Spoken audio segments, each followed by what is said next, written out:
Então, continuando. Em relação a essa questão, pessoal, nós já até fizemos uma parecida, só que eu não pedi nada de dissertação para vocês. Então, em relação a esse tipo de obrigação, agora vocês vão ter que abrir aí os microfones para a gente conversar. Se o Clodoaldo e o Jerônimo, eles são proprietários lá de uma fazenda, criação de cavalos, e eles negociaram a venda de animais, inclusive por meio de feiras, tá? Obrigaram-se então a entregar a Manuel e a Francisco um cavalo de raça, campeão de vários prêmios, tá? Mas esse cavalo fugiu da fazenda por descuido, tal. Primeiro, que tipo de obrigação é essa, pessoal? Pelo que nós já vimos. Obrigação de dar coisa certa? De dar coisa certa? Todo mundo concorda? Porque ela tá falando que vai entregar um cavalo. Incerta. Um cavalo de raça, campeão de vários prêmios. Então, ele está especificando o cavalo, certo? Então, seria uma obrigação de dar coisa certa, tudo bem. Mas é uma obrigação, vamos lembrar lá, é divisível? Esse bem é divisível, indivisível? Indivisível. Indivisível. Então, seria uma obrigação também indivisível. Só que existe aqui uma situação do quê? Que o animal morreu, pereceu, né? Houve perda da coisa. Por culpa ou sem culpa? Dos devedores? Com culpa. Com culpa, né? Então aí, nós já estamos conseguindo formular uma resposta. É uma obrigação de dar coisa certa, de um bem indivisível, porém houve a perda da coisa com culpa dos devedores. E diante dessa culpa, pessoal, que acarretou a perda do cavalo, o que acontece?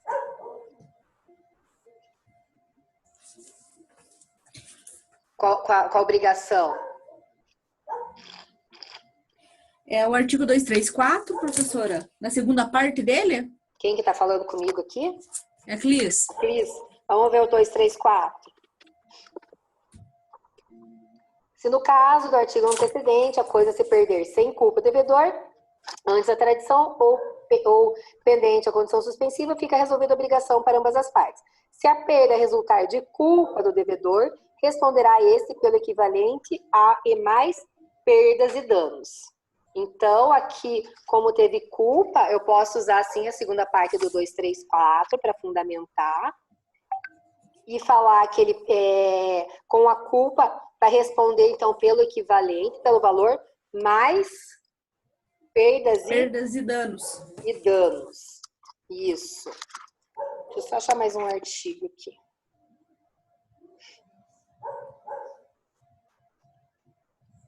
Lembra, pessoal, que quando a gente comentou sobre essa questão parecida, lá no artigo 932 do Código Civil, que fala que também são responsáveis pela reparação civil, no inciso 3, o empregado ou comitente por seus empregados, serviços, serviçais e prepostos no exercício do trabalho que lhes competir ou em razão dele.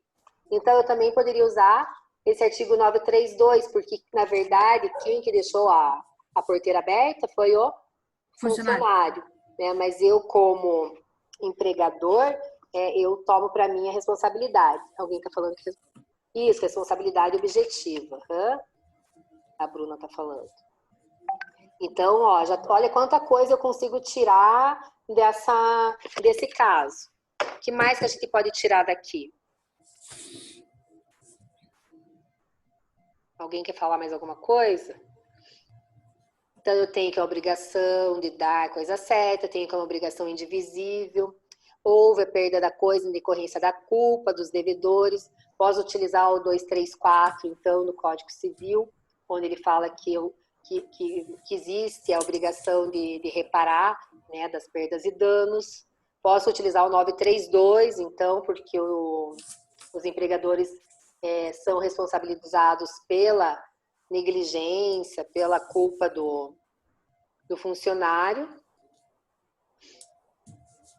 O que mais? Opa, tem alguém entrando aqui na aula. Eu acho que em relação a esse... Alguém tem mais alguma coisa para falar desse caso? Eu acho que não, né? Eu acho que está bem tranquilo. Então, pessoal, é mais ou menos isso que eu quero que vocês façam. Vocês peguem o caso e destrinchem ele. Tentem achar o Professora, que puder dentro do caso. O que eu posso falar mais, sabe? É mais ou menos nesse sentido. Vamos ver o o 2. 239 não cabe aqui, né? Oi? O 239 não cabe nesse caso, né? Deixa eu ver qual que é o 239. É a Cris que está falando? Isso. 2, 3. Por que você não está aparecendo para mim hoje, Cris? Eu tô com a cara muito feia hoje. Ah, Acho que não é restituição aí, acho que é entrega só. se a coisa se perder por culpa do devedor, responderá este pelo equivalente mais perdas e danos. Pode utilizar. Se a coisa se perdeu por culpa, foi por culpa? Foi. Foi do funcionário? Foi, mas foi por culpa do devedor. Então, responde pelo equivalente mais perdas e danos, vocês concordam? O que o Hélio estava falando? Desculpa. Professor, boa noite também. Boa noite. É que na minha visão ali não seria uma restituição, mas sim uma entrega, né? Uhum. Então não caberia tal artigo. Você não usaria o 239? Não, porque seria uma entrega, né? Uma tradição. Mas como houve a Uma tradição. culpa, como houve a culpa do devedor, ele vai ficar sem a raça, sem o cavalo de raça. Que ele tanto queria. Será que não cabe uma restituição? Não, porque ele não era proprietário, né, professora? Ele quem? O devedor, né? Era o credor. Sim, mas o que comprou, o que queria comprar, para algum fim ele teria. Será que ele não tem direito a pedir restituição porque ele iria comprar e ficou sem?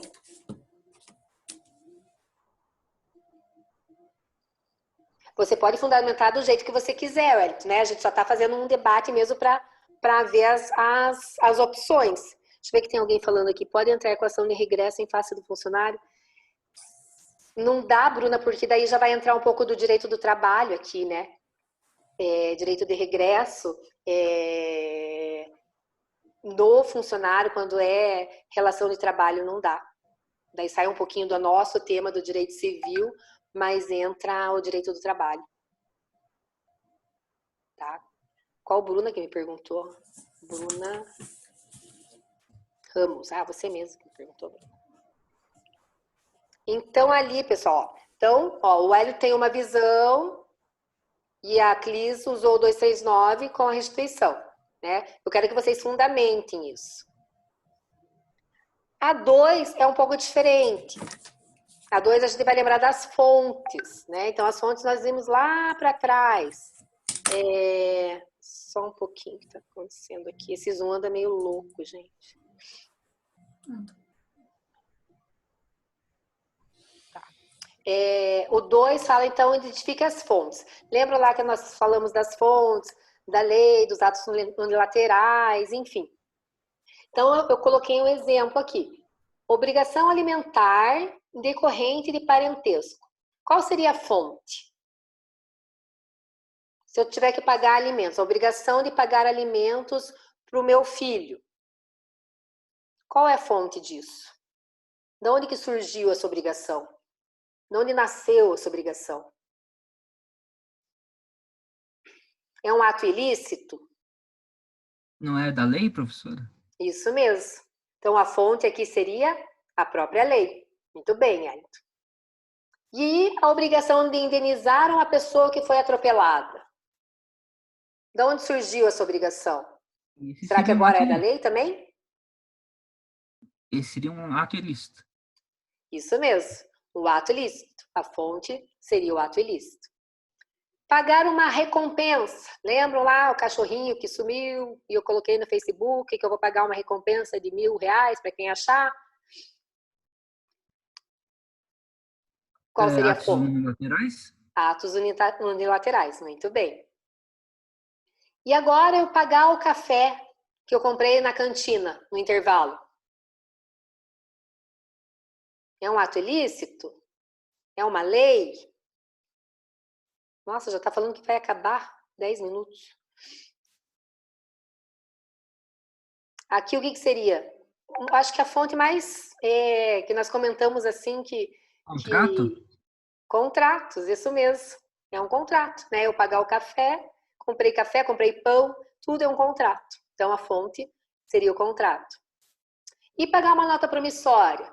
Era o último lá que nós vimos, que eu até comentei que nós vamos falar mais profundamente sobre isso depois. Mas pagar uma nota promissória, pagar um cheque, qual seria a fonte? Lembra dessa, Wellington? Pior que não, professor. Não? Os títulos de crédito. Tá? Então, assim, vocês entenderam a intenção dessa revisão? É vocês tentarem ir a fundo lá do que a gente já viu. Lembrar lá atrás. Tentar destrinchar mesmo os casos. Tá? Querem fazer mais um ali? Que dá tempo ainda. Diz que tem 8 minutos, tá? Então, a Marina comprometeu-se com Carla a entregar-lhe determinada quantia em dinheiro, quando esta terminasse o curso superior. Ao perceber que Carla havia entregue a monografia de conclusão de curso, Marina entregou-lhe o valor prometido.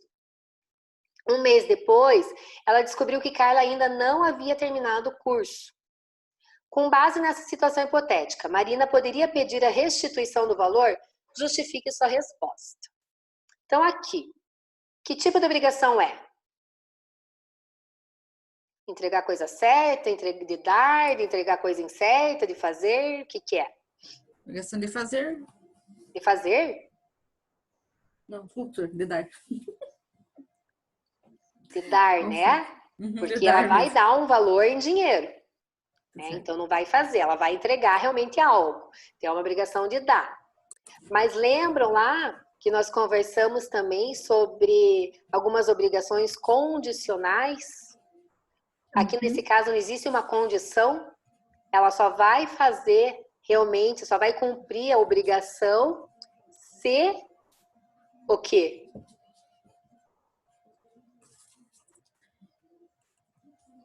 Se o quê? Se ela terminar a faculdade. Se ela terminar a faculdade. Então, essa é a condição. Então, seria também uma obrigação condicional, né? Que ela terminar, desculpa, terminar a faculdade seria um evento futuro e incerto, né? Por que incerto? Eu não sei se ela vai terminar a faculdade, né? Não sei se ela vai conseguir passar, se ela vai conseguir terminar. Então, nesse caso aqui, Marina vai poder pedir a restituição do valor pago? Porque ela entregou o dinheiro, mas na verdade a Carla não terminou a faculdade. Ela pode pedir a restituição? Pode. Pode, né? Então, Marina pode sim pedir a restituição do valor pago, demonstrando que ela não cumpriu a condição. Entenderam? Então, ó, essas questões nós já vimos em outras revisões que nós fizemos. Só que dessa vez eu quero que vocês argumentem, fundamentem. Não é preciso me entregar, não é um trabalho valendo nota, nada disso, pessoal. É algo para vocês exercitarem mesmo o que nós vimos até aqui, para se preparar para a prova. Então, eu acho que vai valer aí com uma boa revisão para a gente, porque vocês fazem esse questionário e daí a gente tira as dúvidas na próxima aula e daí para a prova vocês já estão bem quentinhos para poder resolver ela. Entendido? Então, eu não vou fazer mais aqui, que agora eu quero que vocês façam por vocês mesmos, tá? Podem me chamar para tirar dúvidas sem problema nenhum, eu vou respondendo. Mas hoje a gente vai fazer dessa forma como se fosse uma revisão mesmo para a prova, então. Tá bom? E daí eu vou terminar de alinhar com a Juliana a questão certinha, né, que a gente já tá bem elaborado, só que eu só quero ver essa data realmente, porque eu fiquei na dúvida do nosso prazo para entrega para lançamento de nota. Mas, se não for no dia 5, não tem problema deixar mais para frente, tá? Quanto mais tempo vocês tiverem para fazer, melhor para vocês, né? Porque eu sei que vocês têm outras coisas. Tranquilo, pessoal? Deu para entender como que é para... Assim, é para vocês estudarem mesmo, tá? Já começarem a exercitar. Passem para os colegas, ó, vocês estão só em 14 aqui, uma pena, né? Só os interessados estão aqui, eu acho, porque os demais, eu sei que é sexta-feira, é complicado, mas né, a gente tem aí uma avaliação aí para frente. Então, se puderem conversar com o pessoal, para eles fazerem e virem para a próxima aula para pelo menos tirar as dúvidas, tá bom? Então, pessoal, é isso. Vamos lá, tem esse tempo aí de final de aula para vocês fazerem. Se quiserem, eu tô aqui, podem me chamando. Enquanto eu tiver no tempo no Zoom, podem me chamar pelo Zoom, senão me chamem pelo WhatsApp, tá bom? Tranquilo, então? Eu gosto das mãozinhas ali. Então, beleza, pessoal. Boa noite, bom final de semana e a gente vai se falando, então. Tá? Beijo.